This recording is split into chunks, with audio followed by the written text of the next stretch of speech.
السلام علیکم ورحمۃ اللہ وبرکاتہ۔ آج جیسا کہ آپ جانتے ہیں کہ سورہ فاتحہ کا ہم پارٹ 2 کریں گے۔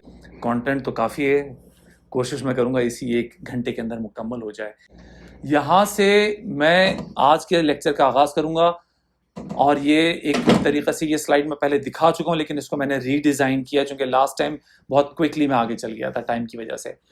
ہم نے بات کی ہدی للمتقین کی، کہ یہ قرآن اللہ نے سورہ بقرہ میں مینشن کر دیا شروع میں کہ متقین کے لیے ہدایت ہے، لیکن قرآن میں سورہ بقرہ میں آگے آتا ہے ہدی للناس، یہ اتری تھی تمام انسانوں کے لیے، لیکن اس سے فائدہ تمام انسانوں کو نہیں ہوگا، اس سے فائدہ متقین کو ہی ہوگا، ان کو جن کے دل میں ڈر ہے۔ یہ بات میں اس لیے کہہ رہا ہوں چونکہ اس قرآن کو پڑھنے والے تو ابو جہل، ابو لہب بھی تھے، ولید بن مغیرہ بھی تھا، عتبہ بن ربیعہ بھی تھا، آج بھی بہت بڑے بڑے ہوشیار دانشمند اسکالرز اس کو پڑھتے ہیں، ان کو کوئی فائدہ نہیں ہوتا۔ تو سمجھنے کی بات یہ کہ ہدی للناس آئی سب کے لیے، یہ سب کے لیے، لیکن اس سے فائدہ سب کو حاصل نہیں ہوگا۔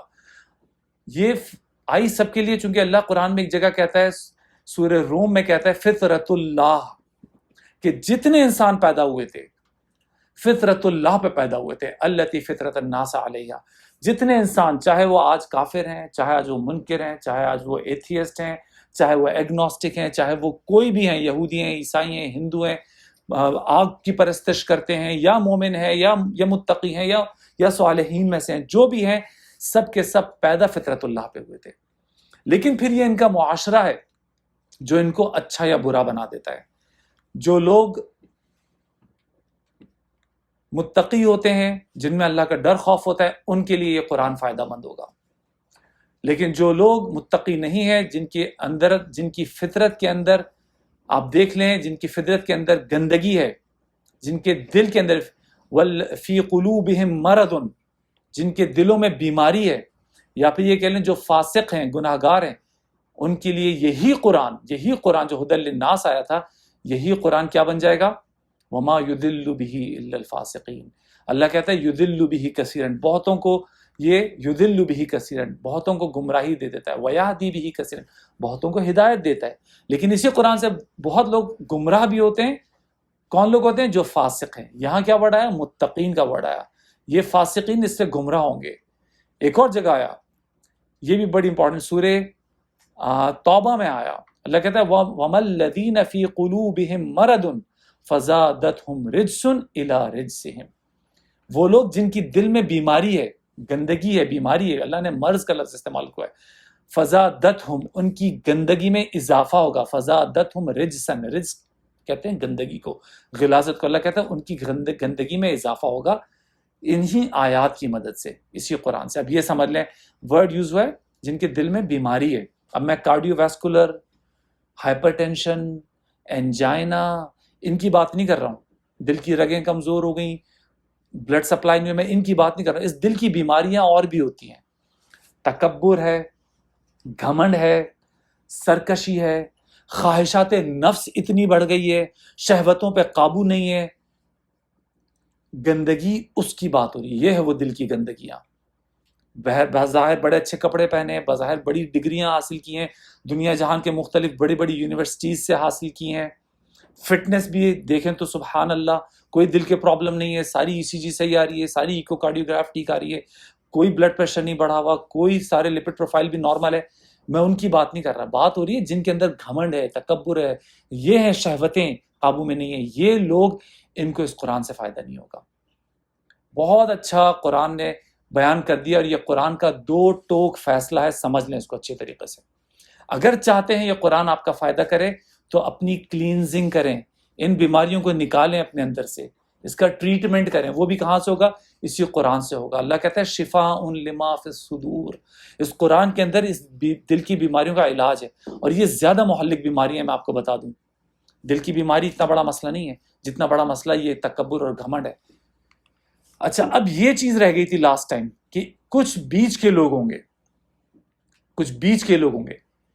ان کے لیے بھی یہ قرآن فائدہ مند ہوگا، جن کے سمجھ لیں کہ دل اتنے بیمار نہیں ہوئے، جن کے اوپر خواہشات نفس کے اتنے پردے نہیں پڑے، شہوتوں کے اتنے بوجھ نہیں ہیں۔ ان کا مسئلہ کچھ اور ہے، انہوں نے سوچا ہی نہیں، انہوں نے اس دماغ کو یوز ہی نہیں کیا، انہوں نے اس دل کی سنی ہی نہیں، وہ تو اپنی دنیا کی کہہ لیں کہ حرکتوں میں، ایکٹیویٹیز میں اتنے مگن رہے کہ کبھی سوچنے کا، غور کرنے کا موقع ہی نہیں ملا. لیکن جب قرآن وہ پڑھیں گے، یہ پردے ہٹ جائیں گے، یہ غلاظتیں ہٹ جائیں گی، یہ شہوتیں ہٹ جائیں گی، یہ خواہشات نفس قابو میں آ جائے گی، اور وہ لوٹ آئیں گے، وہ اس طرف آ جائیں گے اور ان کو اس سے فائدہ ہوگا. تو یہ بھی ایک سمجھنے کی چیز ہے. لیکن جیسا قرآن کہتا ہے مذبذبین بین ذالک، یہ بیچ میں ہچکولے کھا رہے ہوں گے، کبھی ان کے ساتھ کبھی ان کے ساتھ.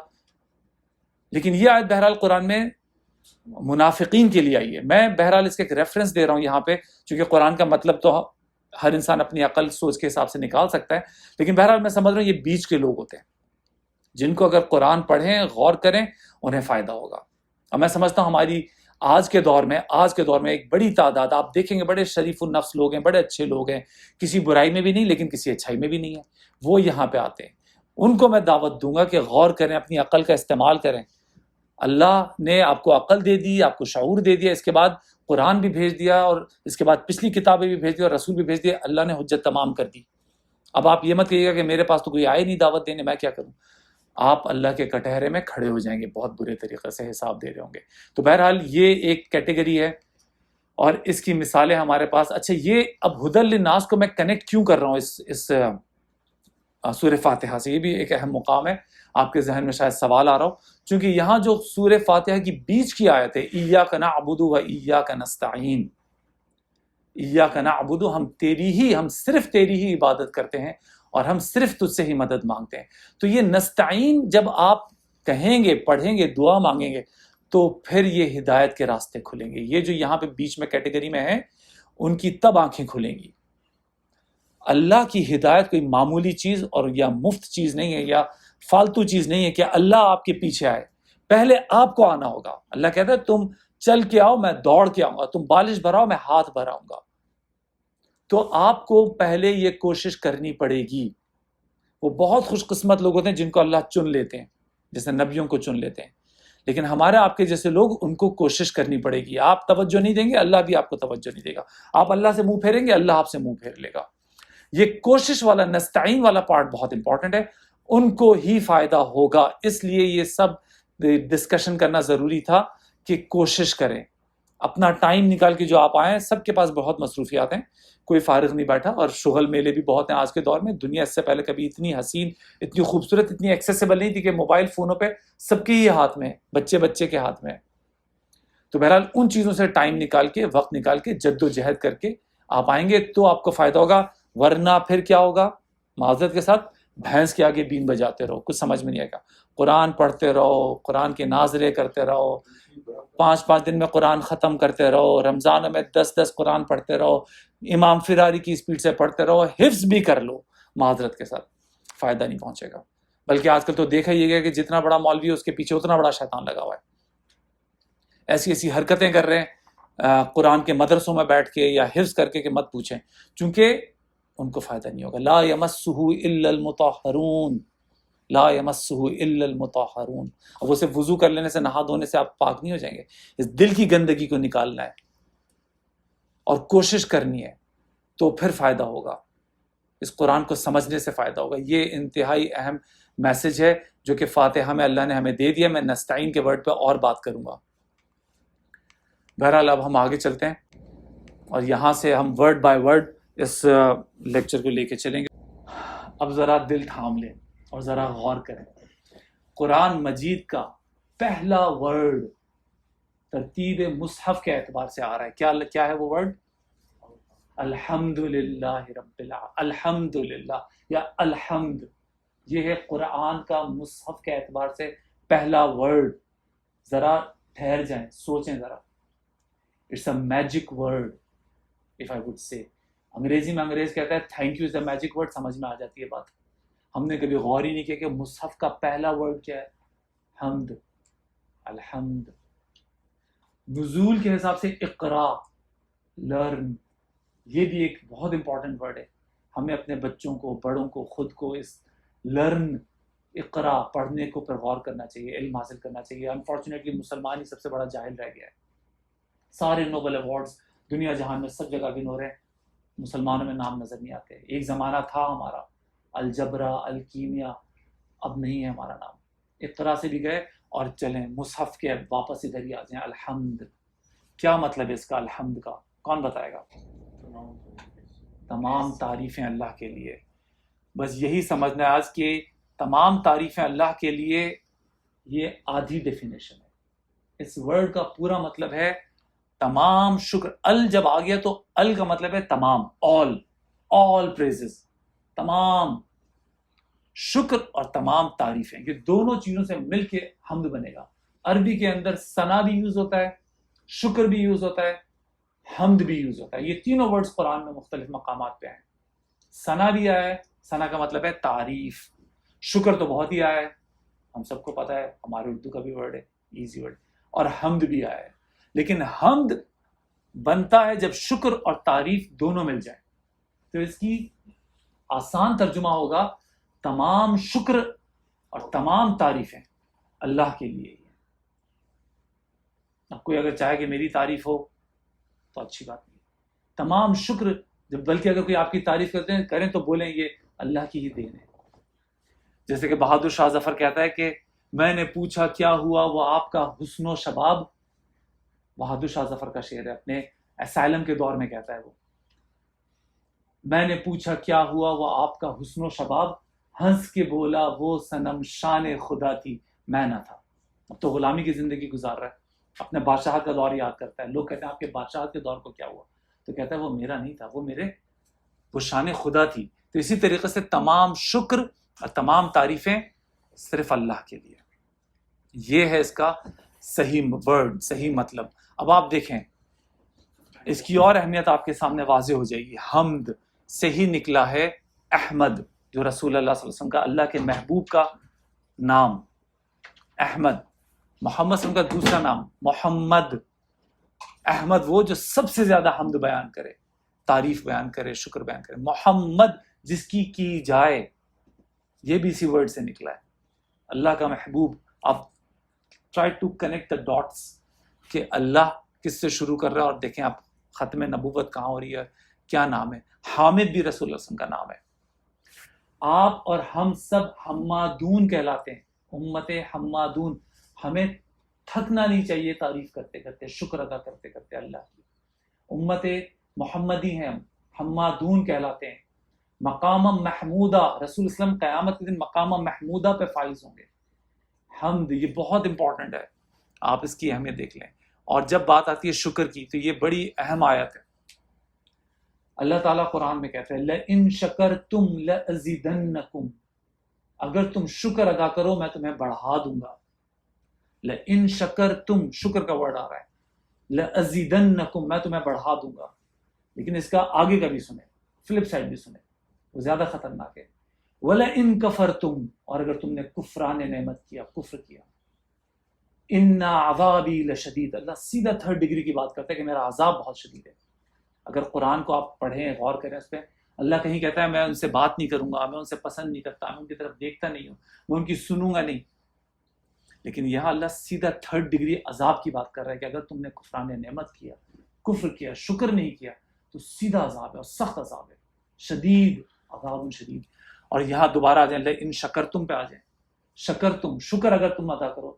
یہ اللہ نے اتنا سمپل ایزی فارمولا بتا دیا اپنی زندگی اچھی کرنے کا اور آخرت بھی اچھی کرنے کا. کیا؟ شکر ادا کرو، صرف شکر. اللہ نے دیکھیں خوبصورتی، دیکھیں کلام کا حسن، دیکھیں لَأَزِيدَنَّكُمْ، میں بڑھا دوں گا. یہ نہیں کہا کہ میں تمہیں دولت میں بڑھا دوں گا، میں تمہیں صحت میں بڑھا دوں گا، میں تمہیں شہرت میں بڑھا دوں گا، میں تمہیں علم میں بڑھا دوں گا، میں تمہیں رتبے میں بڑھا دوں گا، میں تمہیں اولاد میں بڑھا دوں گا. اللہ نے کوئی لمٹ نہیں لگائی، کوئی کیپ نہیں لگایا. اب سب کی ڈفرینٹ نیڈز ہیں. یہاں جتنے لوگ بیٹھے ہیں، کسی کو صحت کی ضرورت ہے، پیسہ بہت ہے، لیکن کچھ ہیں جن کے پاس صحت بڑی اچھی ہے لیکن پیسے کی کمی ہے. کسی کو اولاد چاہیے، کسی کو شہرت کی خواہش ہے، کسی کو دولت چاہیے. تو ڈفرینٹ لوگوں کی ڈفرینٹ نیڈز ہیں. اللہ تعالیٰ کہتا ہے کہ تمہیں صرف شکر ادا کرنا ہے، اس زبان الہی ہے، دل سے اقرار کرنا ہے، دل سے. یہ بھی بڑا اہم معاملہ ہے. لوگوں سے پوچھو کیا حال ہے، اللہ کا شکر ہے لیکن مسئلے بہت ہیں. نہیں، آپ نے شکر ادا کرنا ہے دل سے. اور اس کو بھی سمجھ لیں کہ مرغی کھا کے تو سبھی شکر ادا کرتے ہیں، آپ نے دال کھا کے شکر ادا کرنا ہے، آپ نے بھوکا رہ کے شکر ادا کرنا ہے. یہ ہے شکر، یہ ہے اصل شکر. آپ کے والد کا انتقال ہو جائے، آپ نے شکر ادا کرنا ہے الحمدللہ. آپ کی سب سے قیمتی چیز چھن جائے، شکر ادا کرنا ہے کہ اللہ کی مرضی منشا یہی تھی. یہ نہیں کہ جب بس میٹھا میٹھا ہپ کڑوا کڑوا تھو، یہ شکر نہیں ہے. شکر تو یہ کہ ہر حال میں الحمدللہ علی کل حال، یہ ہے شکر. اچھا، اب یہ بڑا اہم چیز ہے کہ جو لوگ انسان کے شکر گزار نہیں ہوتے وہ اللہ کے بھی نہیں ہوتے. یہ حدیث ہے لم یشکر اللہ من لم یشکر الناس. یہ دونوں طریقے سے آئی حدیث، اس کو آپ آگے پیچھے کر لیں. جو لوگ بندے کے شکر گزار نہیں وہ اللہ کے بھی شکر گزار نہیں ہوتے. وائس ورثہ کر لیں، جو لوگ اللہ کے شکر گزار نہیں ہیں وہ بندے کے بھی شکر گزار نہیں ہیں. یہ لٹمس ٹیسٹ ہے. کسی کو چیک کرنا ہے نا، کسی کی انسانیت کو چیک کرنا ہے، میں کہوں گا دیکھ لو کتنا شکر گزار ہے. اسی حدیث کا میں نے پورا پارٹ نہیں دکھایا ٹائم اور جگہ کی کمی کی وجہ سے. اس حدیث کا جو پہلا پارٹ ہے، جو چھوٹی چیز سے خوش نہیں ہوتا وہ بڑی چیز سے بھی کثرت سے بھی خوش نہیں ہوتا، شکر نہیں ادا کرتا. جو چھوٹی چیز کا شکر ادا نہ کرے وہ بڑی چیز کا بھی شکر ادا نہ کرے. یہ لٹمس ٹیسٹ ہیں. اس پہ بہت بات کی جا سکتی ہے اور کرنی بھی چاہیے. کبھی موقع زندگی رہی تو میں اس پہ بھی ایک لیکچر تیار کروں گا. باتیں بہت ذہن میں آ رہی. جیسے حضرت ابراہیم علیہ السلام ہے، اپنے بیٹے سے ملنے گئے اسماعیل کے پاس، دستک دی، بیوی نے دروازہ کھولا حضرت اسماعیل کی. حضرت اسماعیل شکار کرنے گئے ہوئے تھے. پوچھا کہاں ہے اسماعیل؟ تو انہوں نے کہا گھر پہ نہیں ہے، شکار پہ گئے. پھر پوچھا حضرت ابراہیم علیہ السلام نے کیا حال چال ہے، کیسی گزر رہی ہے؟ تو ان کی اہلیہ نے کہنا شروع کر دیا کہ یہ مسئلہ ہے، وہ مسئلہ ہے، یہ پریشانی، وہ پریشانی. ابراہیم یہ کہہ کر گئے اپنی بہو سے کہ بیٹے سے کہنا اسماعیل آئے کہ اپنی چوکھٹ بدل لے، چوکھٹ بدل لے. بس اتنا میسج دیا بیٹے کو. اسماعیل علیہ السلام آئے. پوچھا کوئی آیا تھا؟ انہوں نے کہا آئے تھے، بزرگ آئے تھے. کیا کہہ رہے تھے؟ بتا دیا مادر کہ یہ کہہ رہے تھے. انہوں نے اپنی بیوی کو کہا گڈ بائے. تو یہ لٹمس ٹیسٹ ہوتے ہیں کسی کی شخصیت کو چیک کرنا ہے. تو شکر گزار بندے بن جائیں، اللہ کے شکر گزار بندے بن جائیں اور بندوں کے بھی شکر گزار ہوں. اور پھر رسول اللہ صلی اللہ علیہ وسلم، ہم بات کر چکے ہیں کہ مقام محمودہ پہ ہوں گے. رسول اللہ علیہ وسلم کہتے ہیں کہ قیامت کے دن میرے ہاتھ میں ہوگا لواء الحمد وبیدیہ، میرے ہاتھ میں ہوگا لواء الحمد، حمد کا جھنڈا میرے ہاتھ میں ہوگا. اور اس وقت میں اللہ کی حمد ایسے بیان کروں گا جیسے آج نہیں کر سکتا. اب یہ بھی بڑا ایک دلچسپ نکتہ ہے کہ کسی کی حمد بیان کرنی ہے تو آپ کو اس کے بارے میں کتنا علم ہے، کتنا شعور ہے، تبھی آپ بیان کر سکیں گے. رسول اللہ علیہ وسلم کی زندگی تو ہر روز ایک نئے، سمجھ لیں کہ علم کی منزلیں طے کر رہی تھی. شروع کی زندگی لیں، 13 سال شروع کی زندگی لیں تو اللہ نے آہستہ آہستہ مشاہدے کرائے. نبی ان کو کافی جبرائیل آئے، قرآن آ رہا ہے. لیکن پھر ایک وقت آیا معراج تک لے گئے، علم اور بڑھا دیا. اب اس کے بعد جو رسول اللہ کی حمد بیان کر سکیں گے وہ اس سے پہلے تو نہیں کر سکتے تھے. قیامت کے دن جتنا شعور ہوگا، جتنا علم ہوگا اللہ کے بارے میں، اور پھر وہ جو حمد بیان کریں گے وہ آج نہیں کر سکتے. تو میں یہ کہنا اس لیے چاہ رہا ہوں کہ ہم اپنے اللہ کو کتنا جانتے ہیں، ہمیں کتنا معلوم ہے اپنے اللہ کے بارے میں. ہمیں دوستوں کے بارے میں معلوم ہے، ہمیں فلم ایکٹریسز کے بارے میں، ان کی ڈیٹ آف برتھ، ان کی ہائٹ، ان کی ویٹ، ان کی سب معلوم ہے. ہمیں اسپورٹس میں اگر جاتے ہیں تو ہمیں اپنے جو ہمارے فیوریٹ اسپورٹس ہیں، چاہے وہ فٹ بال ہو چاہے کرکٹ ہو، سب معلوم ہے. سیاست دانوں کے بارے میں معلوم ہے، جن سے دشمنی ہے ان کے بارے میں معلوم ہے، جن سے محبت ہے ان کے بارے میں معلوم ہے. ساری انرجیز اسی میں لگا رہے ہیں. اپنے اللہ کو، یار اگلا ورڈ، اللہ کو کتنا جانا ہم نے، اس میں کوشش کرنی پڑے گی، محنت کرنی پڑے گی. اور ہو سکتا ہے آپ بہت اچھا جانتے ہیں ہم آپ سب، لیکن ہمیں آگے بڑھنا ہے اور اس سے بہتر جانا ہے. اب آ جاتا ہے یہ دوسرا ورڈ الحمدللہ. اب اس کے اوپر بھی دو رائے ہیں بیسیکلی بڑی. ایک تو یہ کہ یہ اللہ جو ورڈ ہے یہ کسی روٹ ورڈ سے نہیں نکلا، بلکہ یہ اپنی جگہ اس میں جامد ہے، اس کے کوئی اوریجن نہیں ہے، یہ اپنی جگہ ایک ورڈ ہے. اللہ کے 99 نام ہیں، ہم سب جانتے ہیں، الرحمن، الرحیم، الملک، القدوس، سو اینڈ سو آن. اور یہ جتنے نام ہیں یہ اس کے صفاتی نام ہیں. اللہ کی ایک صفت ہے جو بیان کرے. رحمان ہے، بہت رحم والا ہے. ملک ہے، بادشاہ ہے. قدوس ہے، اسی طرح سے جبار ہے، رازق ہے، خالق ہے. تو یہ اللہ کی صفت ہے. لیکن اللہ یہ ان سب کا مجموعہ ہے، یہ کسی سے نکلا نہیں ہے، بلکہ ان تمام صفات کو، یہ جو 99 نام ہم جانتے ہیں، یہ تمام صفات اس ایک نام کے اندر موجود ہیں. All together. یہ ایک رائے ہے. لیکن ایک اور رائے بھی ہے، اور یہ بھی صحیح ہے، اس کو غلط نہیں کہہ سکتے، اٹ میک سینس. اللہ تعالیٰ وَلِلَّهِ الْأَسْمَاءُ الْحُسْنَى فَادْعُوهُ بِهَا. یہ بھی آپ کو میں اللہ کو پکارنے، دعا قبول کرانے کا ایک نسخہ بتا دوں کہ اللہ خود کہتا ہے کہ مجھے میرے ناموں کے حوالے سے پکارو. رزق چاہیے تو رزاق کے نام سے پکارو. تو اس طریقے سے اللہ کو اس کے ناموں کے حوالے سے پکاریں. اور رسول اللہ کی کچھ دعائیں آتی ہیں جس میں رسول اللہ کہتے ہیں اللہ میں تجھے تیرے تمام ناموں کے حوالے سے پکارتا ہوں، وہ نام جو تو نے ہمیں بتائے، اور تیرے وہ نام جو تو نے ہمیں نہیں بتائے، اور تیرے وہ نام جو تو نے چھپا کے رکھے ہیں غیب میں، اس ناموں کے حوالے سے ہی پکارتا ہوں. تو یہ اللہ کے ناموں کی اہمیت ہے. لیکن رائے یہ ہے کہ یہ اللہ سارے ناموں کی صفات اپنے اندر رکھتا ہے. ایک رائے یہ بھی ہے کہ یہ بھی ایک روٹ ورڈ سے الہ سے نکلا ہے. الہ یعنی کہ معبود، لا الہ الا اللہ، الہ معبود.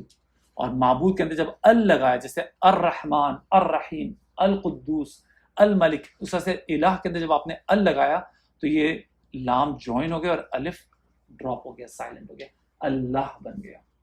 بہرحال دونوں رائے اپنی جگہ، لیکن جو سمجھنے کی بات ہے کہ اللہ کے ناموں میں سے سب سے اہم نام اور سارے نام، اس کی یہ ایک منبع سے چشمہ ہے اللہ. تو اس حوالے سے آپ اللہ کو پکاریں. رب العالمین، رب کیا مطلب کیا ہے؟ رب ہم سب جانتے ہیں، تھینکس ٹو لیونگ ان سعودی عربیہ، اپنے بچوں کی اقامت چیک کریں، اس پر رب الاسرہ لکھا ہوا ہے. تو رب کا مطلب کیا ہوتا ہے؟ اسپانسر، سربراہ، پالنے والا. یہ بڑا مشہور معروف اس کا ورڈ ہے، پالن ہار، ہمارا پالنے والا. اب ذرا سا سوچیں، پالنے والا، آپ اپنی مثال لے لیں، اپنی فیملی کے لیے آپ کیا کرتے ہیں؟ صرف ان کے لیے روٹی روزی کما کے لاتے ہیں؟ نہیں. جب وہ بیمار ہوتا ہے اس کو علاج کراتے ہیں، جب وہ بھوکا ہوتا ہے اس کو کھانا کھلاتے ہیں، اس کو کپڑے چاہیے تو کپڑے لا کے دیتے ہیں، اس کی تعلیم کا انتظام کرتے ہیں، اس کی گندگی کو صاف کرتے ہیں، اس کو کوئی پریشانی ہوتی ہے اس سے بات کرتے ہیں، اس کا غم سنتے ہیں، بہت سارا کچھ کرتے ہیں آپ اس کو پالنے کے لیے. یہ سارا پیکج ڈیل ہے پروان چڑھانے کے لیے. لیکن سب سے اہم کام کیا کرتے ہیں آپ؟ یہ سب تو جانور بھی کرتا ہے. ابھی میں کل پرسوں ہی مسجد جا رہا تھا تو کسی وجہ سے ایک ذرا آف روڈ ہو گیا تو بلی اپنے بچوں کو دودھ پلا رہی تھی تو غرانے لگی میرے اوپر. وہ بلی غرانے لگی میرے اوپر. تو پالتی تو بچوں کو وہ بھی ہے، ساتھ گھر چینج کراتی ہے، جانور بھی کرتا ہے یہ سارے کام. آپ کیا کرتے ہیں؟ سب سے اہم کام تربیت. سبحان اللہ، جزاک اللہ خیر. اور تربیت بھی اسی رب سے نکلا ہے. تربیت کا ورڈ. اور اگر آپ تربیت نہیں کر رہے نا، چاہے آپ اس کو ہارورڈ میں پڑھا رہے ہیں، اسٹینفورڈ میں پڑھا رہے ہیں، ییل میں پڑھا رہے ہیں، آپ برباد کر رہے ہیں. اپنا پیسہ بھی ہے، اس کو بھی. یہی اولاد سبحان روح بن جائے گی پھر آپ کے لیے. تربیت پہ غور و فکر کریں بچوں کو. اور تربیت کس چیز سے ہوگی؟ اسی قرآن سے ہوگی. ہدایت ہے اصل چیز، تو اس سے ہوگی. اب آپ یہ بولیں کہ میں یہ کر رہا ہوں، یا یہ بولتے ہیں رب، تو مطلب یہ سب اس کا پیکج ہے. اور جو ورڈ آتا ہے مینٹینر، اس پہ میں تھوڑی سی بات کرنا چاہوں گا کہ ایک جو مالی ہوتا ہے یا کسان ہوتا ہے، جب وہ ایک پودا پروان چڑھ رہا ہوتا ہے تو اس کو سپورٹ دینے کے لیے اسٹک لگا دیتا ہے تاکہ وہ پودا گر نہ جائے. تو مطلب یہ اونر بھی ہے، انچارج بھی ہے، کیئر ٹیکر بھی ہے، گفٹ گیور بھی ہے. یہ سب کچھ کرتا ہے ایک رب. اور اللہ ہے رب ہم سب کا، اور اللہ ہی ہمیں پالتا ہے، پالن ہار ہے، ہماری دعاؤں کو سنتا ہے. اور رب، جیسا کہ ابھی ہم نے بات کر دی کہ تربیت اس کا ایک اہم اس کا پہلو ہے، اور سب سے اہم چیز رب کی یہی تربیت. اور دیکھیں اللہ ہماری تربیت کرتا ہے. اور اس میں قرآن میں آپ دیکھیں گے کہ جو رب کا ورڈ ہے یہ ہدا، ہدایت کے ساتھ بہت کلوز پراکسیمیٹی کے ساتھ آیا ہے. یہ 2-3 آیات ہیں. اننی ہدانی ربی الی صراط مستقیم، اننی ہدانی ربی الی صراط مستقیم، میرے رب نے مجھے ہدایت دی. تو وہی تربیت والی بات کہ اللہ ہدایت دیتا ہے اور اللہ سے ہی ہدایت مانگے. ایک حدیث میں آتا ہے کہ جس نے قرآن کے علاوہ ہدایت حاصل کرنے کی کوشش کی گمراہ ہو گیا. اب میں لوگوں میں اٹھتا بیٹھتا ہوں، بہت میری پبلک ڈیلنگ ہے، بہت لوگوں سے ملنا ہوتا ہے، ویرائٹی آف ڈفرینٹ پیپل. تو کوئی کہتا ہے ڈرامے دیکھو تو اس سے آپ کو ہدایت مل جاتی ہے، بڑا سبق حاصل ہوتا ہے. فلمیں دیکھو تو اس سے بڑا سبق حاصل ہوتا ہے، ہدایت مل جاتی ہے. صحیح ہے وہ سب سورس آف نالج ہیں، اس سے میں ڈینائی نہیں کر رہا، وہ اچھی سورس آف نالج ہیں، لیکن اس کو حرف آخر سمجھ لینا کہ اس ڈرامے میں ایسا ہوا تو ہمیں ایسا کرنا چاہیے، وہ تباہی ہے آپ کی۔ اس سے ہاں آپ کو ملے گی نالج ہے، وہ بھی پہلے لکھت پڑھت ہوتی تھی، اب وہ ویڈیوز میں آ گئی یہ چیزیں، بہرحال اس کو پازیٹیو وے میں لیں، لیکن ہاں اس کو حرف آخر یا اس کو ہدایت کامل نہ سمجھے، ورنہ برباد ہو جائیں گے۔ اننی ہدانی ربی الی صراط مستقیم، مجھے میرے رب نے ہدایت دی۔ اور پھر یہ سورہ اعلیٰ جو ہم جمعے کے دن پڑھتے ہیں، سبح اسم ربک الاعلیٰ، ربک الاعلیٰ الذی خلق فسوی والذی قدر فہدی، کہ میرے رب نے مجھے ہدایت دی۔ اب بہت سارے لوگ ہیں، میں یہ بات کیوں کر رہا ہوں کہ اللہ ہی یا رب ہی ہدایت دیتا ہے، کیونکہ بہت سارے لوگ ہیں جو سورج کو پوجتے ہیں، آگ کی پرستش آج بھی ہو رہی ہے، بتوں کو بھی ماتھے ٹیکتے ہیں، کیا ان کے یہ بت ان کو ہدایت دیتے ہیں؟ کوئی گائیڈنس، کوئی بک، کوئی شریعت، ڈوز اینڈ ڈونٹس بتائیں کسی نے؟ ان میں سے کسی نے؟ سورج نے، چاند نے، تاروں نے، گائے ماتا نے، دھرتی ماں نے؟ یہ اللہ کی ہی ذات ہے جسے وہ کلیم بھی کرتا ہے کہ میں دیتا ہوں تمہیں ہدایت۔ تو سمجھیں اس قرآن کی اہمیت کو، اس بات کو کہ یہ رب۔ اب دلچسپ بات آ رہی ہے، یہ بات جیسے کہ ہم نے پہلے کہا تھا کہ پالنے والا، ہمارا پالنے والا اللہ ہے، لیکن اس سے نیچے آ جائیں، بالکل گراس روٹ لیول پہ آ جائیں، میرا پالنے والا میرا باپ ہے، میری ماں ہے، میری باپ کی بپتا ہے، باپ کا محبت ہے، پیسہ خرچ کرتا ہے، تعلیم دی، آج جو کچھ بھی ہوں میں اسی کی مدد سے ہوں۔ میری ماں کی ممتا ہے، میرے بھائی بہنوں کا اخوت ہے، میرے دوستوں کی محبتیں ہیں، میرے پڑوسیوں کا خیال ہے جو میرا خیال رکھتے ہیں، میری مشکل میں پریشانی میں نہیں ہوتا اس وقت بھی، تو میرا فرض بنتا ہے میں ان کا شکر ادا کروں، اور میں کرتا بھی ہوں، آٹومیٹیکلی میں اپنے والدین کے لیے مشکور ہوں۔ لیکن یہ تو ایک جانور بھی سمجھ لیتا ہے، آپ کتے کو بھوسی ٹکڑے ڈال دیں، سوکھی ہڈی ڈال دیں، دیکھیں آپ کے گھر کے آگے پڑا رہے گا، دم ہلاتا رہے گا، آگے پیچھے گھومتا رہے گا۔ بلی کو آپ دودھ پلا دیں، میاؤں میاؤں کرتی رہے گی۔ اور بھی کئی جانور ہیں، یوٹیوب پہ بہت اچھی ویڈیوز موجود ہیں، جانور تو انسان سے زیادہ محبت کرتا ہے کئی مقامات پہ، لائلٹی کتے کی دیکھیں۔ تو یہ تو اگر آپ کسی پہ کوئی احسان کر رہے ہیں تو وہ آپ کو مشکور ہو رہا ہے، یہ تو بڑی اچھی بات ہے، لیکن یہ کوئی بہت بڑی بات نہیں ہے، یہ تو جانور بھی کر لیتا ہے، ٹھیک ہے۔ پھر تھوڑا بہت عقل آتی ہے، شعور آتا ہے، آدمی کہتا ہے نہیں میرا باپ چونکہ اس کی اس جگہ جاب لگی ہوئی ہے، یا پھر یہ کہ ہم اس کنٹری میں آ گئے تو ہمیں اچھے ریال مل رہے ہیں، تو آدمی نیکسٹ لیول کی سوچتا ہے، پھر کہتا ہے کہ یار اصل میں تو یہ سورج ہے جو میری فصلوں کو پکاتا ہے، یہ ہوائیں ہیں جو پانی کو لے کے آتی ہیں اور بارش برساتی ہیں تو یہ زمین میں سے فصل اگتی ہے، پانی کا بہت بڑا رول ہے۔ آدمی اس طرح کی باتیں عقل اور سائنس کو لڑاتا ہے کہ نہیں یار میرے ماں باپ سے بھی اوپر کوئی چیز ہے، اور پھر بہت سارے لوگ یہیں سائنس میں آ کے پھنس جاتے ہیں، یہیں پہ اٹک جاتے ہیں، ساری زندگی اسی میں گزار دیتے ہیں، سوچتے ہی نہیں آگے کہ اس سے بھی بڑھ کے ایک سینٹرلائز سسٹم ہے جو اس سورج کو، چاند کو، تاروں کو، ہواؤں کو، بارش کو، زمین کو، اس بیج کے اندر سے جو پھل نکل رہا ہے یا درخت نکل رہا ہے اس کو کوئی چلا رہا ہے، یہاں تو کوئی پہنچتا ہی نہیں۔ ایک سینٹرلائز سسٹم ہے جو ان سب چیزوں کو کنٹرول کر رہا ہے، ورنہ تو اس کے اندر ہی کانفلکٹ ہو جاتا۔ وہ کون ہے؟ وہ ہے اللہ، اللہ کی ذات۔ یہاں تک پہنچنے کی ضرورت ہے، اور پہنچ گئے تھے بہت سارے لوگ پہلے بھی، آج بھی اور آگے بھی۔ مثال کے طور پہ سب سے بڑی خوبصورت مثال کس کی ہے؟ ابراہیم علیہ السلام کی۔ اللہ تعالیٰ خود قرآن میں کہتا ہے اذ جاء ربک بقلب سلیم، اذ جاء ربہ بقلب سلیم، وہ آیا اپنے رب کے پاس قلب سلیم کے ساتھ، ڈھونڈتا رہا یہ سورج ہے میرا خدا، یہ تارے ہیں، نہیں یہ تو ڈوب گئے، غروب ہو گئے، اور پھر پہنچ گیا اس حقیقت تک کہ اس دنیا کا کوئی پالہن ہار ہے، کوئی خالق ہے، کوئی مالک ہے جو اس سب چیزوں کو چلا رہا ہے۔ میرے باپ کو بھی وہی چلا رہا ہے، میری ماں کو بھی وہی چلا رہا ہے، میرے باپ کو بھی اسی نے رزق دیا، میری ماں کو بھی اسی نے پیدا کیا، اس کے دل میں محبت ڈالی، میرے دوستوں کے، میرے بھائیوں کے دل میں اگر میری کوئی محبت ہے تو اس کی وجہ سے۔ یہاں تک پہنچنا ہے، یہاں تک پہنچنے کی ضرورت ہے، اور وہ آپ کو ہدایت ملے گی قرآن سے ہی، غور و فکر کرنے کی۔ ورنہ پھر کیا ہوگا، یہ 60-70 سال کی زندگی اسی بھاگ دوڑ میں ماں باپ کی خدمت کر لوں، بہن بھائی کی خدمت کر لوں، 2-4 بچے پال لوں، اپنے گھر کو مینیج کر لوں، جاب اچھی کر لوں، پراپرٹی لے لوں، ختم ہو جائے گی، اور پھر کھڑے ہو جانا ہے حساب دینے۔ پھر پتہ لگے گا یار کہاں ٹکریں کھاتا رہا، دھوکے بازی کی زندگی میں پڑا رہا۔ اب آ جاتی ہے بات رب العالمین کی، اس عالمین کا مطلب کیا ہے؟ تھوڑا سا بچوں کو بھی انگیج کر لیتے ہیں. اس عالمین کا مطلب کیا ہے؟ یونیورس، 9 سیارے، ایک سورج اور گیلیکسیز آ جاتی ہیں، آربٹس آ جاتے ہیں، یہی اور کچھ؟ کیا مطلب اس عالمین کا؟ تمام جہان. بہرحال اردو میں ٹرانسلیشن کریں تو یہی آتا ہے، تمام جہانوں کا پالنے والا، تمام عالموں کا پالنے والا. اب پالنے والا کا یاد رکھ لیں کہ ہر کام اللہ ان کا کر رہا ہے. بہرحال میں اس میں دوبارہ آتا ہوں، لیکن اس عالمین یہ جو ہے اس کا مطلب ہے کہ ہم جو دیکھ رہے ہیں نا، جو ہمیں اپنی نیکڈ آئی سے نظر آ رہا ہے، وہ عالم خلق ہے، جو اللہ نے عالم خلق بنا دیا ہے. ہماری جتنی بھی عقل، سوچ، سمجھ ہے نا، فزیکل لاز ہیں، وہ اسی عالم تک محدود ہیں. لیکن ایک اور عالم ہے، عالم امر، جس کے بارے میں ہمارے پاس علم ہے، دیکھا نہیں ہے، ٹچ اینڈ فیل نہیں کیا ہے. وہ کون سا عالم امر ہے؟ وہ عالم ملائکہ. جبرائیل کا ہے، اسرائیل کا ہے، اسرافیل کا ہے، میکائیل کا ہے.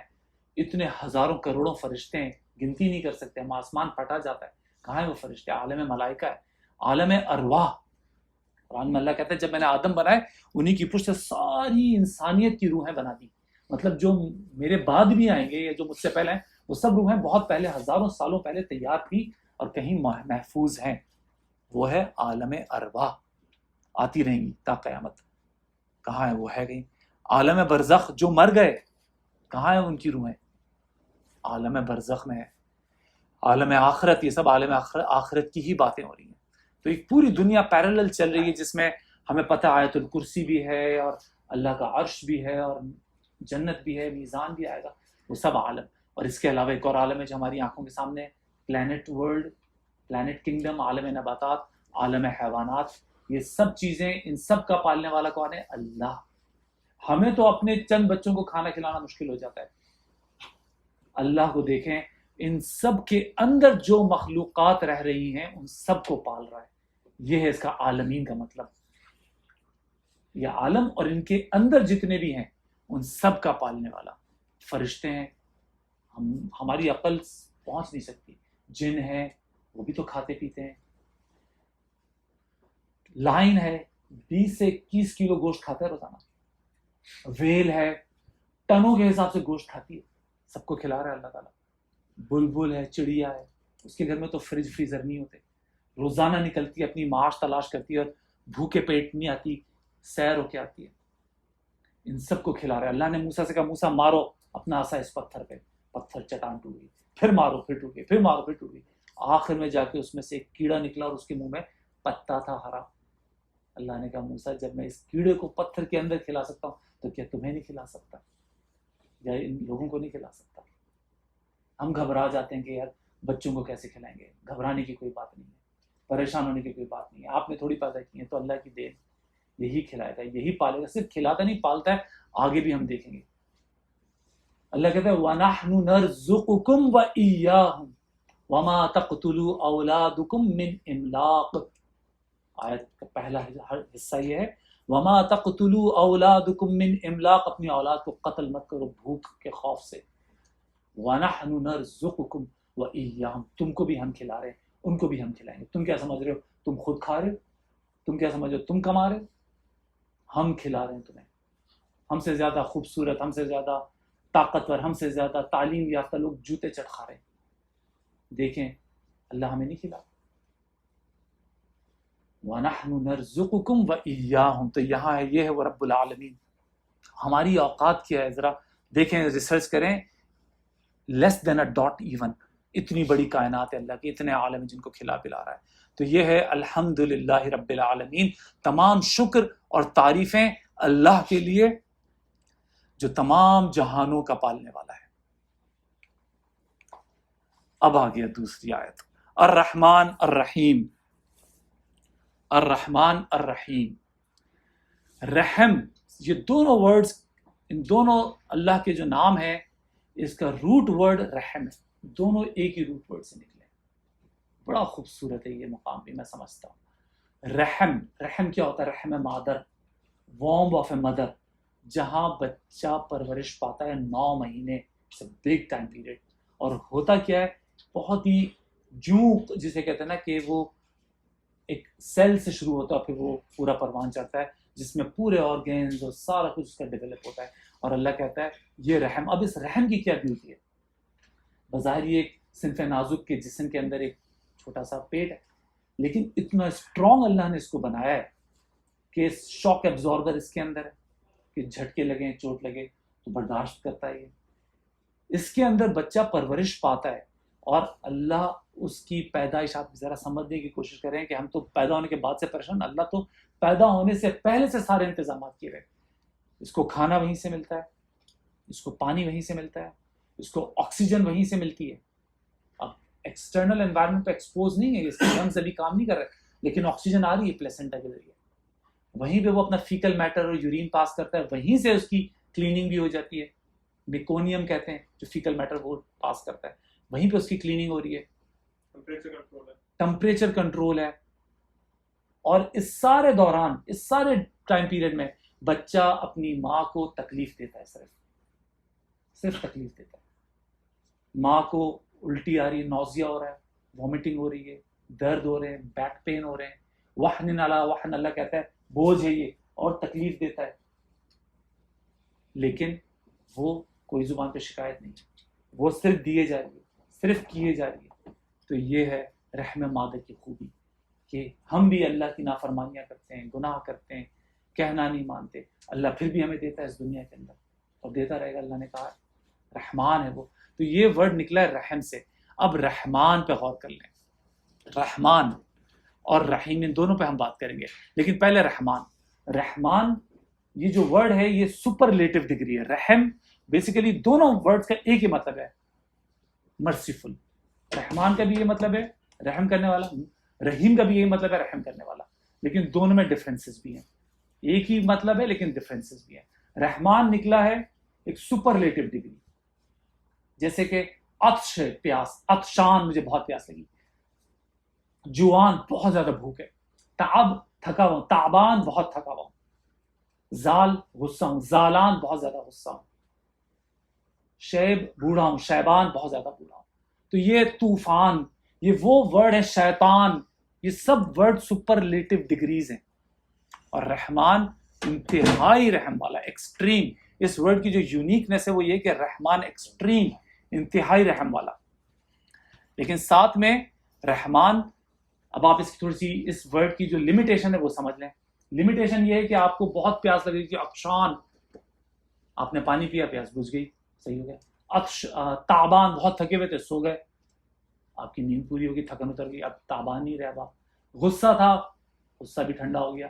تو یہ کیفیت ہمیشہ نہیں رہتی، یہ ٹمپریری ہے کیفیت، یہ ٹمپریری کیفیت، یہ اس کی لمیٹیشن ہے. لیکن رحمان کا مطلب ہے اس وقت ہو رہی ہے، یہ اس وقت کرنٹلی میں تعبان ہوں، بہت تھکا ہوا اس وقت. تو یہ اس ورڈ کی یہ میننگز ہیں. اس میں لمیٹیشن آ گئی نا کہ یہ رحمت ختم ہو جائے گی ایک وقت، اس لیے اللہ نے اس کے ساتھ رحیم لگا دیا.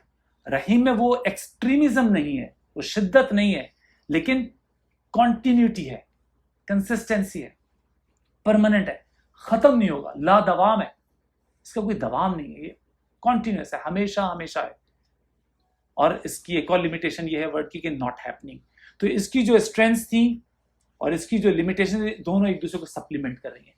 تو بڑی خوبصورتی کے ساتھ یہ دو نام آئے، کپل بنا ہے، پیئر بنا ہے، رحمان اور رحیم. اور اس کے بارے میں کہا جاتا ہے، رائے ہے کہ یہ اس میں اعظم بھی ہو سکتے ہیں، یا حیو یا قیوم. اور اس کے بارے میں بھی الرحمن الرحیم کے بارے میں رائے ہے کہ اس میں اعظم ہو سکتے ہیں. اس کے حوالے سے اللہ کو پکارے. اب رحمان اور رحیم کو ایک اور طریقے سے بھی سمجھایا جاتا ہے کہ رحمان والی جو کیفیت ہے نا اللہ کی، تو دنیا میں سب کے لیے، کافروں کے لیے بھی ہے، لیکن جو رحیم والی کیفیت ہے نا یہ آخرت کے لیے صرف مومنوں کو ہی ملے گی. اب اس بات کو سمجھنے کی بڑی اچھی مثال ہے، وہ یہ کہ اگر کوئی بچہ، مثال کے طور پہ ذرا ویژولائز کر لیں، اگر ہم دیکھتے ہیں کہ کسی ٹرین اسٹیشن پہ، ریلوے اسٹیشن پہ کوئی بچہ گم گیا اپنی فیملی سے، یا اس کے ماں باپ چلے گئے، یا کسی کار ایکسیڈنٹ ہوا، یہاں کار ایکسیڈنٹس بہت ہوتے ہیں، کار ایکسیڈنٹ ہوا، پوری فیملی مر گئی، بڑے چھوٹے سب مر گئے، ایک بچہ بچا ہے، ننھا سا ٹاڈلر، لیس دین 2 years. اب اس وقت جو ماجرا، وہ سین سب دیکھ رہے ہیں، بچہ رو رہا ہے اپنے ماں باپ کی ڈیڈ باڈی کے ساتھ لپٹ چپٹ کے. اس وقت جتنے لوگ دیکھ رہے ہوں گے، آپ سب کے دلوں میں کیا کیفیت آئے گی؟ رحمانیت آئے گی کہ یار میں اس کو اڈاپٹ کر لوں، میں اس کو لے جاؤں گا، اور ہو سکتا ہے آپ لے بھی جائیں اپنے گھر. یہ جو جوش کی کیفیت ہے، جس میں آدمی بہت زیادہ جوش میں آ جاتا ہے اور پھر یہ کرتا ہے، اس کو کہتے ہیں رحمان کی کیفیت۔ پھر جب وہ اپنے گھر لے آتا ہے، اب کچھ دن گزرتے ہیں، اب اس کو سمجھ میں آتا ہے کہ یار مجھے تو اپنے بچے پالنا مشکل تھا، میں ایک اور ذمہ داری لے آیا، اب میں اس کی کیسے دیکھ ریکھ کروں گا۔ اب اس کا وہ رحمانیت یا وہ جو جوش تھا وہ ختم ہو گیا۔ اللہ کے ساتھ ایسا معاملہ نہیں ہے، اللہ کے ساتھ ایسا معاملہ نہیں ہے۔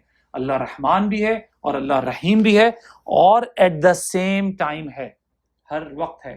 یہ ہو گیا رحمان اور رحیم، کہ نہایت رحم والا اور انتہائی مہربان۔ اب آگئی مالک یوم الدین، یہ تیسری آیت۔ مالک ورڈ جو ہے، اس کی یہ دو ورڈز آتے ہیں اور قراءات میں بھی اپرووڈ ہیں، مالک یوم الدین بھی، ملک یوم الدین بھی، دونوں ہی پڑھے جاتے ہیں۔ تو مالک یا ملک، ملک کا مطلب ہے کنگ، مالک کا مطلب ہے آنر۔ مالک، ملک، ملک بڑا ہوتا ہے، کنگ بڑا ہوتا ہے، آنر چھوٹا ہوتا ہے۔ جیسے اس ملک کا جو بادشاہ ہے وہ کنگ ہے، ملک ہے، لیکن اس فلیٹ کا جو آنر ہے وہ آپ ہیں۔ تو آپ کی اس گھر کے اندر تو آپ کی بادشاہت ہے، لیکن بہرحال آپ بادشاہ پورے ملک کے تو نہیں ہیں۔ تو مالک جو ملک ہوتا ہے، کنگ ہوتا ہے، وہ میکرو ہوتا ہے، بڑی بڑی چیزیں، پورے کنٹریز یا اس طریقے سے پورے سٹیز یا وغیرہ وغیرہ، اور ملک ہے وہ آنر ہے۔ تو اس گھر کے اندر جو کچھ بھی کنٹرولز ہیں وہ آنر کے پاس ہوں گے، لیکن مائکرو مینجمنٹ جسے کہتے ہیں آپ، چھوٹی چھوٹی چیزیں، لیکن ملک جو بادشاہ ہے اس کے پاس۔ تو بہرحال یہ دونوں ورڈز ہی ایکسیپٹیبل ہیں، اپرووڈ ہیں، اور یہی اس کا مطلب سمجھا جاتا ہے۔ اور جو مالک اور ملک، جو میکرو اور مائکرو کی مینجمنٹ ہے نا، اس کو آپ سمجھ لیں کہ قیامت کے دن اللہ تعالیٰ دونوں پہ فل کنٹرول ہوگا، دونوں پہ فل کنٹرول ہوگا۔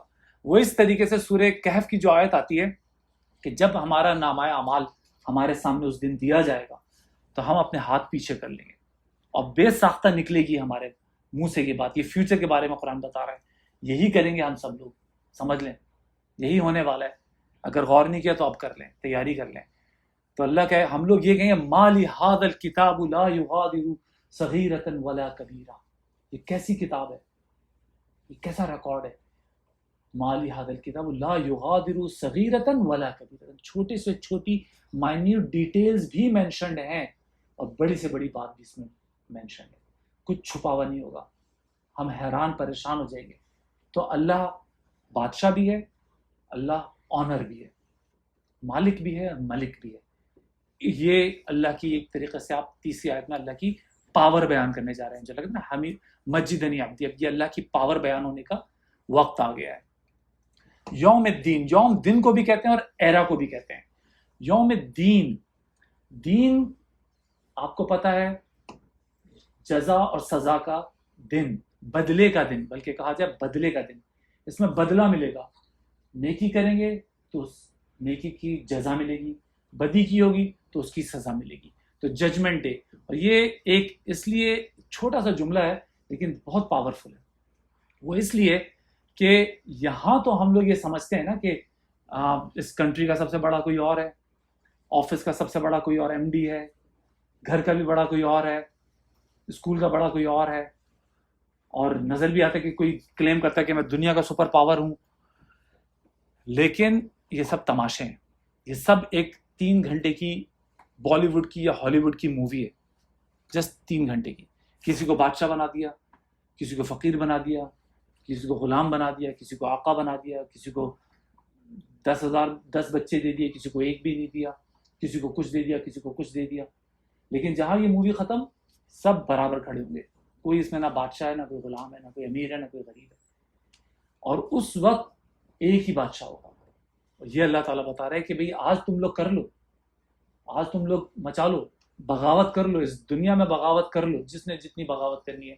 فرعون بھی ملیں گے، قارون بھی ملیں گے، نمرود بھی ملیں گے، حامان بھی ملیں گے، سارے کیریکٹرز ملیں گے آپ کو، آج بھی ملیں گے، گھروں میں بھی ملیں گے، خاندانوں میں بھی ملیں گے، آفیسز میں بھی ملیں گے، جو دعوے کریں گے علیہ ملک اليوم، کہ کیا میری نہیں ہے یہ بادشاہت؟ علیہ ملک مصر، جیسے فرعون نے کہا تھا کہ اس مصر کی حکومت بادشاہت میری نہیں ہے۔ لیکن اللہ کہہ رہا ہے کر لو جتنے تماشے کرنے، لیکن آخرت میں جب تم میرے پاس آؤ گے لوٹ کے ملاقات کے لیے، تو اس وقت کا مالک بادشاہ میں ہی ہوں، اور اس وقت میں دے دوں گا برابر صلہ۔ فَمَن يَعْمَلْ مِثْقَالَ ذَرَّةٍ خَيْرًا يَرَهُ، وَمَن يَعْمَلْ مِثْقَالَ ذَرَّةٍ شَرًّا يَرَهُ، جس نے ذرہ برابر نیکی کی وہ اس کو دیکھ لے گا، جس نے ذرہ برابر شر کیا، بدی کی، وہ اس کو دیکھ لے گا۔ اتنا زبردست انصاف ہوگا، اتنا زبردست، اور یہ بہت اہم چیز ہے۔ اگر ہم اس یوم الدین کے بارے میں یا مرنے کے بعد کی زندگی کے بارے میں سمجھ لیں، بڑی تسلی اور ٹھہراؤ آ جاتا ہے۔ اس دنیا میں ہم دیکھتے ہیں کچھ لوگ ہیں جو بربریت، سمجھ لیں شیطنت کا بازار گرم کیا ہوا ہے۔ اگر ہم ہٹلر کی مثال لے لیں، لاکھوں ملینز کے حساب سے لوگ مار دیے، لیکن اس کو تو ایک ہی موت آئی نا، ٹریگر چلایا مر گیا، اتنی آسان موت، جس نے لاکھوں کروڑوں لوگ مار دیے۔ ہم دیکھتے ہیں، آج بھی دیکھتے ہیں، سیریا میں کتنے لاکھوں کروڑوں بچے مار دیے، فلسطین میں مار دیے۔ ان کو اگر سزا ملے گی بھی تو ایک موت ملے گی، مارے تو انہوں نے ملینز کے حساب سے۔ تو اس دنیا میں تو آپ اس کا حساب نہیں کر سکتے، تو وہ حساب یہیں پہ ہوگا۔ اور اسی طریقے سے اگر آن دی ادر سائڈ کوئی نیکی کرتے ہیں آپ، اس کا آگے تک اثر جاتا ہے، تو آپ کو اس کا پراپر پھل تو نہیں ملا نا۔ تو نیکی کے اثرات بھی، جو صدقہ جاریہ ہوتے ہیں، یہ چیزیں بھی تو آپ کو ملیں گی نا، تو اس کا بھرپور صلہ آپ کو آخرت میں ہی ملے گا۔ تو یہ جب چیز ہمارے ذہن پہ رہتی ہے تو آپ کو اس زندگی کی حقیقت سمجھ میں آ جاتی ہے۔ اس زندگی کی حقیقت کو سمجھ لیں۔ بچے ہیں، پیدا ہوتا ہے بچہ، ٹاڈلر ہوتا ہے، پھر ینگ ہوتا ہے، ٹین ایجر ہوتا ہے، صرف خوبصورتی میں اپنے بناؤ سنگھار میں لگا رہتا ہے، پھر جوان ہوتا ہے، سمجھتا ہے اب جوانی ساری ہمیشہ رہے گی، کبھی مروں گا ہی نہیں، پھر بڑھاپا آتا ہے تو سمجھ میں آتی ہے، عقل ٹھکانے آتی ہے، اور ایک دن اس قبر کے اندر چلا جاتا ہے، اور پھر کھڑے ہو کے حساب دینا ہے۔ یہ جو سائیکل ہے اس کو سمجھ لیں، جس کو ہم بھول جاتے ہیں، اور ہم موت کے بارے میں بات کرنا پسند نہیں کرتے۔ موت کو اپنے ذہن پہ رکھیں، یاد رکھیں، تو ہی آپ کی شخصیت نکھرے گی۔ یہ چیز یاد رکھنا کہ مرنا ہے، اور مرنے کے بعد حساب کتاب دینا ہے اللہ کو، تو اس دنیا میں بھی معاملات ٹھیک ہو جائیں گے۔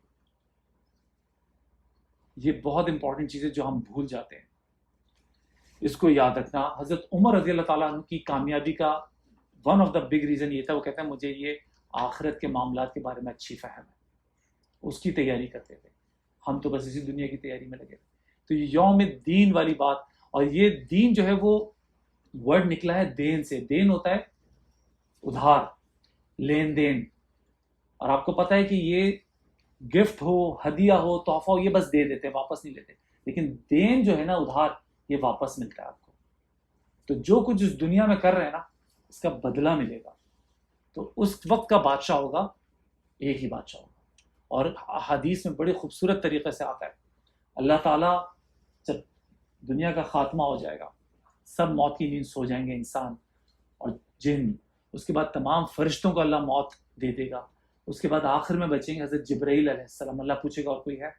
تو جبرائیل کہیں گے اللہ میں ہوں صرف۔ اللہ کہے گا جبرائیل کو بھی موت آ جائے، وہ بھی منہ کے بل جا کے گریں گے، اور پھر اللہ، مطلب قرآن میں یا حدیث میں جو آتا ہے کہ پکارنے والا پکارے گا، اس پوری دنیا کو اپنی دو انگلیوں کے بیچ میں لے کے اس کو اس طرح گھمائے گا جیسے رونالڈو گھماتا ہے فٹ بال کو۔ اللہ تعالیٰ اس پوری کائنات کو، اس دنیا کو لپیٹ لے گا، اس کائنات کو لپیٹ لے گا اپنی ان دو انگلیوں کے بیچ میں، اور گھمائے گا، اور پھر پکارنے والی کی پکار آئے گی، لمن الملک اليوم، کون ہے آج بادشاہ؟ ملک آ گیا، لمن الملک اليوم، کون ہے آج کا بادشاہ؟ دوبارہ آواز آئے گی، لمن الملک اليوم، دوبارہ للکارا جائے گا، آؤ کوئی نمرود ہے تو، آؤ کوئی قارون ہے تو، آؤ کوئی فرعون ہے تو، آج کے بادشاہوں کے بھی نام گن لیں، کوئی آواز نہیں آئے گی۔ پھر آئے گی للہ الواحد القہار، ایک ہی اللہ واحد جو قہار ہے۔ اس لیے ابھی سے آنکھیں کھولیں، ابھی سے آنکھیں کھولیں، اس اللہ سے ملنے کی، اس یوم الدین کی تیاری کریں۔ اس آیت میں جو میں نے بتایا تھا نا حدیث قدسی، اللہ کہتا ہے میرے بندے نے میری تمجید، پاور بیان کی، یہ مالک یوم الدین، ساری پاور ایکسیپٹ کر لی، ساری پاور ایکسیپٹ۔ اس کے بعد دیکھیں اب یہ آئی ہے، یہ کلائمیکس ہے سورت کا، ایاک نعبد و ایاک نستعین۔ 3 آیت ہو چکی ہیں، الحمدللہ رب العالمین، الرحمن الرحیم، مالک یوم الدین۔ اب یہ 4تھی آیت جو ہے اس کو بھی ہاف کر دیں، یہ اس کا واو سے پہلے والا فرسٹ ہاف ہے، اور واو کے بعد والا سیکنڈ ہاف ہے۔ یہ ٹاپ ہے، کلائمیکس ہے سورت کا، یہ آیت ایاک نعبد و ایاک نستعین۔ کیا مطلب ہے اس کا؟ کیا بلکہ یہاں پہ اللہ کہتا ہے ہذا بینی و بین عبدی، اللہ بھی یہاں کہتا ہے یہ آدھا آدھا ہے میرے درمیان اور میرے بندے کے درمیان، ولی عبدی ما سأل، اور میں نے دیا اپنے بندے کو۔ اس کا مطلب کیا ہے؟ ایاک نعبد، ہم تیری ہی عبادت کرتے ہیں۔ بہت صحیح آپ لوگوں نے کہا۔ اب ذرا غور کریں، اگر عربی کی گرامر کے حساب سے دیکھیں تو اگر صرف نعبدک مطلب ڈیفائن ہو جاتا، نعبدک ہم تیری عبادت کرتے ہیں، یہ ایاک کیوں آیا؟ ایاک لانے کا کیا مقصد ہے؟ ہم تیری ہی عبادت کرتے ہیں، تو یہ ایک طریقے سے شرک کی نفی ہے۔ ایاک نعبد، ہم صرف تیری ہی عبادت کرتے ہیں، اور اس میں مفکرین کہتے ہیں کرتے رہیں گے، یہ عہد ہے، یہ پریزنٹ کو بھی بیان کر رہا ہے، ہم تیری عبادت کرتے ہیں اور کرتے رہیں گے، آگے بھی یہ عہد ہے اللہ سے، آپ اللہ سے عہد کر رہے ہیں، اور یہیں پہ ڈائلاگ اسٹیبلش ہو رہا ہے۔ اس سے پہلے کی 3 آیات یہ انفارمیشن ہے، ہم اللہ کی حمد بیان کر رہے ہیں، یہ کلمہ خبریہ کہلاتا ہے، انفارمیٹیو اسٹیٹمنٹس ہیں، الحمدللہ یہ ساری۔ یہاں پہ اب آپ نے بات شروع کر دی ہے، اب آپ دیکھیں آپ ڈائریکٹ ہو گئے اللہ سے، ایاکا، ہم تیری ہی عبادت کرتے ہیں۔ اب تک اللہ سے یہ کنیکشن، اب یہ براڈ بینڈ کنیکشن اسٹیبلش ہو رہا ہے، یہاں پہ آپ ڈائریکٹ ہو گئے اللہ سے، ہم صرف تیری ہی عبادت کرتے ہیں اور کرتے رہیں گے، یہ ہے اس کا مطلب۔ اب ہم نے پہلے پڑھا رب کی، جب ہم نے بات کی تھی کہ بھئی جب کوئی ہمارے ساتھ اچھا کرتا ہے تو ہم اس کے ساتھ اچھا کرتے ہیں، یا پھر ہم اس کے شکر گزار، ماں باپ کے، بہن بھائی کے، بیوی بچوں کے۔ اللہ نے ہمارے ساتھ جب سب کچھ کیا، اتنا اچھا کیا، تو اس کا شکر ہمیں ادا کرنا چاہیے۔ اب اللہ کا شکر، میرے ساتھ آپ اچھا کریں گے، میں آپ کے ساتھ کچھ اچھا کر دوں گا، آپ جو بھی ہو سکے گا ہم بدلہ، اللہ کا بدلہ کیسے چکائیں؟ شکر ادا کر سکتے ہیں، یا پھر اس کی بندگی میں آ جائیں، عبدگی میں آ جائیں، اس کے بندے بن جائیں، یہ اس شکر کا نتیجہ نکلنا چاہیے۔ اس لیے ہم یہاں پہ ساری پاور بیان کرنے کے بعد اب سرنڈر کر رہے ہیں، اللہ میں نے اپنے آپ کو سرنڈر کیا، اوتھ لے رہے ہیں اللہ سے، وعدہ کر رہے ہیں اللہ میں نے تیری بندگی اختیار کی، تو اتنا سپریم پاورفل مالک یوم الدین، ہم نے تیری بندگی اختیار کی۔ اب بندگی پہ غور کرتے ہیں، یہ جو ورڈ عبد ہے، اس کو ہم سمپل ورڈز میں کہہ دیتے ہیں غلامی، صحیح ہے، لیکن اس کی جو صحیح سمجھ آئے گی نا آپ کو، یہ 2 جب لفظ ملیں گے جس میں آ جاتا ہے پرستش اور اطاعت، تب یہ ورڈ سمجھ میں آئے گا، پرستش اور اطاعت۔ پرستش ہمیں معلوم ہے کہ پوجا کرنا، کہ بھئی سورج کی پرستش ہو رہی ہے، ہاتھ جوڑے ماتھے ٹیک رہے ہیں، گائے کی پرستش ہو رہی ہے، پتھروں کی بتوں کی پرستش ہو رہی ہے، وہ پوجا کرنے کے انداز ہیں۔ ہم بھی نماز پڑھتے ہیں، یہ بھی پرستش کا ایک انداز ہے جو ہمیں سکھایا گیا سنت کے اعتبار سے، نماز روزے کی سب پرستش ہے، لیکن صرف اور صرف پرستش کر لینا کافی نہیں ہے، اطاعت ہونا اللہ کی ہر معاملے میں، زندگی کے ہر پہلو میں اطاعت ہونا۔ اور اطاعت کا ایک اہم نقطہ ہے محبت کے ساتھ اطاعت کرنا، چونکہ ہم نے جب بات غلامی کی تو غلامی تو ڈنڈے کی بھی غلامی ہوتی ہے، آپ ڈر کے بھی غلامی کرتے ہیں، لیکن یہاں پہ جو بندگی کرنی ہے وہ محبت سے سرشار ہو کے اللہ کی غلامی کرنی ہے، اللہ کے آگے بچھ جانا ہے۔ تو یہ ہے جسے اللہ کہتا ہے نا والذین آمنوا اشد حبا للہ، محبت کی شدت کے ساتھ اللہ سے محبت کرنی ہے اور پھر بندگی کرنی ہے۔ اب ہم اپنے آپ سے پوچھیں ہماری محبتیں کس میں ڈیوائیڈ ہوئی ہیں؟ مطلب ماں باپ سے محبت، بیوی بچوں سے محبت، صحیح ہے، دوستوں سے محبت، صحیح ہے، جائز ہے، حرام نہیں ہے۔ لوگ تو کتے بلی سے محبت کرتے ہیں، بلیوں کی آتے ہیں پوچھنے کہ ان کی نماز جنازہ ہوگی، کیا کریں بلی کی، مر گئی بلی، روتے ہیں، ٹانگیں پٹکتے ہیں، اس طرح کی مطلب محبت ہے۔ ہم نے تو محبتوں کو مطلب لیلا مجنوں کی بھی محبت تھی، لیکن یہ اللہ کی محبت، سب سے زیادہ حقدار اللہ کی محبت ہے، ہمیں اللہ سے محبت کرنی ہے۔ اور پھر یہ بات سمجھ لیں، جو شخص یہ نہیں سمجھا نا، اس عبدگی کا مطلب نہیں سمجھا، پرستش اور اطاعت نہیں سمجھا، میں نے کہا نا کہ جانور بھی شکر گزار ہو جاتے ہیں، بلکہ کتے کی لائلٹی تو آپ کو معلوم ہی ہے، ویسٹ میں جا کے دیکھیں لوگوں نے اپنے شوہروں کو ڈیورس دے دیے، کتے پال لیے ہیں، لوگ بچے پیدا نہیں کرتے، 4 کتے پالتے ہیں، کیونکہ ان کو معلوم ہے بچے بڑے ہوں گے چھوڑ جائیں گے، بچے بڑے ہوں گے جائیداد لے لیں گے، بچے بڑے ہوں گے اولڈ ہاؤس میں چھوڑ دیں گے، شوہر بھی مار پٹائی کرتا ہے، وغیرہ وغیرہ وغیرہ۔ تو انہوں نے انسانوں کو چھوڑ کے کتوں سے، بلیوں سے محبت شروع کر دی ہے، کیونکہ وہ زیادہ وفادار ہوتے ہیں۔ تو میں آپ کو جو بتانا چاہ رہا ہوں کہ اگر ہم صرف شکر تک ہی پھنسے رہیں کہ بھائی اللہ بڑا اچھا ہے، ہمارے ماں باپ اچھے ہیں اور اللہ تک نہیں پہنچے، تو پھر سمجھ لیں اللہ کیا کہتا ہے. اللہ کہتا ہے جانوروں سے زیادہ بدتر ہے. آپ اور ہم اور میں اگر نہیں سمجھا نا اس مطلب کو کہ اصل محبت کا حقدار کون ہے، تو پھر جانوروں سے سن لیں ذرا. لہم قلوب لا یفقہون، ان کے دل ہیں لیکن سوچتے نہیں ہیں، اس سے فہم حاصل نہیں ہوتا. وَلَهُمْ أَعْيُنٌ لَا يُبْصِرُونَ بِهَا، آنکھیں ہیں مگر دکھتا نہیں ان کو، اپنے اللہ کو نہیں دیکھا. وَلَهُمْ آذَانٌ لَا يَسْمَعُونَ بِهَا، کان ہیں سنتے ہیں مگر اس طرح نہیں سنتے. أُولَٰئِكَ كَالْأَنْعَامِ، وہ جانور ہیں، چوپائے ہیں. بل ہم اضل، بلکہ اس سے بھی زیادہ گرے ہوئے. بات بھی صحیح ہے. اگر اللہ کو نہیں پہچانا تو واقعی کتا بہتر ہے. اگر ہم اللہ کو ہی نہیں پہچانے، صرف ماں باپ بہن بھائی بیوی بچوں میں لگے ہوئے ہیں، اللہ کو نہیں پہچانا، اس قرآن کو نہیں سمجھا اللہ کیا کہہ رہا ہے، تو پھر جانوروں سے بدتر زندگی ہے. اور میں ثابت کر دیتا ہوں، ابھی بڑی نیوز چل رہی ہے اس وقت، بڑی نیوز چل رہی ہے. کیا ہے ٹاک آف دی ٹاؤن، میں کہنا بھی نہیں چاہ رہا. کیا ہو رہا ہے دنیا کے بڑے بڑے شہروں میں، لوگ کیا کر رہے ہیں، وہ کچھ کر رہے ہیں جو جانور بھی نہیں کرتا. انسان وہ کچھ کر رہے ہیں جو جانور بھی نہیں کرتا.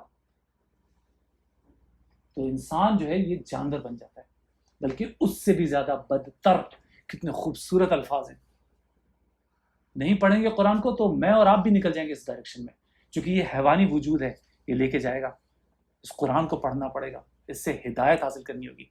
وَإِيَّاكَ نَسْتَعِينُ. اب ٹائم چونکہ کم ہے، باتیں تو بہت اچھی ہیں اس میں آگے. إِيَّاكَ نَسْتَعِينُ، نستعین کو دیکھ لیں، یہ ورڈ آن سے نکلا ہے. آن اس کا مطلب ہے مدد مانگنا. لیکن ساعد، یہ بھی ساعدونی، نجدہ ہیلپ، یہ بھی ہیلپ. لیکن یہ جو ورڈ آن ہے اس کا مطلب ہے کہ پہلے آپ ایفرٹس کریں پھر مدد مانگیں. اگر آپ ایفرٹس نہیں کر رہے اور صرف مدد مانگ رہے ہیں، آپ کی ہیلپ نہیں ہوگی، آپ کو مدد حاصل نہیں ہوگی اللہ کی، یعنی کہ آپ کی دعائیں قبول نہیں ہوں گی. ایک آدمی سڑک پہ کسی گاڑی کا ٹائر پنکچر ہو گیا اور وہ کہہ رہا ہے ہیلپ ہیلپ، آپ کو یہ آیا کہ ٹائر بدل دو. بھائی پہلے تم بھی تو کچھ کوشش کرو، یا میں ہی ساری کوشش کروں؟ تم تو اپنی گاڑی کے اندر اے سی چلا کے بیٹھ جاؤ، ہیڈ فون لگا کے گانے سنو، اور مجھ سے چاہ رہے ہو کہ میں تمہاری گاڑی کا ٹائر بدل دوں اس تپتی ہوئی دھوپ میں. تو اس طرح سے کوئی مدد نہیں کرتا، اللہ بھی مدد نہیں کرتا. یہی وہ آیت ہے جو میں نے اس وقت دکھائی تھی کہ اللہ کی مدد یا ہدایت کس کو ملے گی؟ جو کوشش کریں گے. کوشش کرنی پڑے گی، اتنی آسانی سے نہیں ملے گی، آپ کو کوشش کرنی پڑے گی. ہاں پہلا قدم آپ چلیں، پھر اللہ آئے گا. یہ وہ مقام ہے جسے ڈاکٹر اسرار احمد کہتے ہیں کہ ایاک نعبد و ایاک نستعین، کہ بس یہ وہ مقام ہے جہاں آپ اللہ سے شیک ہینڈ کرتے ہیں. مطلب بڑا بلند مقام ہے. اب ٹائم کی کمی ہے اس لیے مجھے جانا پڑے گا آگے، کہ یہ جو ہے یہ دعا بھی ہے اور یہ عہد بھی ہے کہ ہم صرف تیری ہی عبادت کرتے ہیں اور کرتے رہیں گے، اور ہم صرف تجھ سے ہی مدد مانگتے ہیں اور مانگتے رہیں گے. اس طریقے سے اس کو لے کے چلنا ہے. اور اس میں دیکھیں جب ہم بات کرتے ہیں عبدگی کی، کہ اللہ کے آگے جھک جاؤ، بچھ جاؤ، اپنے آپ کو بالکل اللہ کے آگے سرنڈر کر دو، اسی میں ہماری عظمت ہے. یہ ہماری پستی نہیں ہے. جیسے شاعر کہتا ہے اقبال بڑے خوبصورت انداز میں، یہ ایک سجدہ جسے تو گراں سمجھتا ہے، ہزار سجدوں سے آدمی کو دیتا ہے نجات. پھر آپ کو کسی کے آگے، کسی پنڈت کے آگے، کسی پیر کے آگے، کسی فقیر کے آگے، کسی کے آگے ڈنڈوت کرنے کی، کسی گائے کو پوجا کرنے کی، کسی پتھر کے آگے ماتھے ٹیکنے کی، کسی پیر فقیر کو پوجنے کی ضرورت نہیں ہے. ہم نے تو یہی کیا ہے نا. ان میں سے کسی کی ضرورت نہیں ہے، صرف ایک اللہ کے آگے جھک جائیں، آپ کو بلندگی مل جائے گی. جیسے اقبال جیسی مطلب سورہ طٰہٰ میں آتا ہے وَأَنَتِ الْوُجُوهُ لِلْحَيِّ الْقَيُّومِ. آج تو سمجھ میں نہیں آ رہی ہے ہمیں بات، لیکن اللہ کہتا ہے قیامت کے دن تم سب اپنے چہرے رگڑے ہوں گے زمین پہ. وَأَنَتِ الْوُجُوهُ لِلْحَيِّ الْقَيُّومِ. حی القیوم، اللہ کے آگے اپنے چہرے رگڑے ہوں گے. تو پھر آج سے ہی یہ بندگی اختیار کر لیں. وہاں جا کے تو فرعون بھی یہی کر رہا ہوگا، سب یہی کر رہے ہوں گے، سارے لوگ اپنے چہرے رگڑے ہوں گے. تو ان میں اور ہم میں کیا فرق رہ جائے گا؟ تو اس لیے ابھی سے اپنی بندگی اللہ کے لیے خالص کر دیں. اور اقبال بڑے خوبصورت انداز میں کہتا ہے، اقبال کہتا ہے مٹا دے اپنی ہستی کو اگر کچھ مرتبہ چاہے، مٹا دے اپنی ہستی کو اگر کچھ مرتبہ چاہے، کہ دانہ خاک میں مل کے گلے گلزار ہوتا ہے. اللہ کے آگے جھکنا پڑے گا، اس کی ماننی پڑے گی. جزاک اللہ خیر، وآخر الدعوانا الحمد للہ رب العالمین.